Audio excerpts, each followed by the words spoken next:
Hi everyone. In this video, I'll show you how to fix Metal Gear Solid Snake Eater when it gets stuck at a black screen on startup. Let's get started. First, close the game completely if it's frozen on the black screen. Then, update your graphics drivers. Right-click on the Start menu and choose Device Manager. Expand Display Adapters, right-click your graphics card, and select Update Driver. You can also download the latest drivers directly from NVIDIA, AMD, or Intel's website. 2. Verify the game files. Open Steam or the launcher you're using. Right-click on Metal Gear Solid Snake Eater and choose Properties.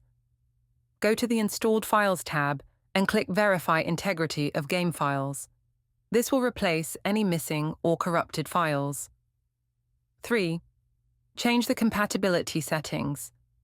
Right-click on the game's shortcut or executable file. Select Properties, then go to the Compatibility tab. Check Run this program as administrator and try also enabling Windows 8 compatibility mode. 4. Disable overlays.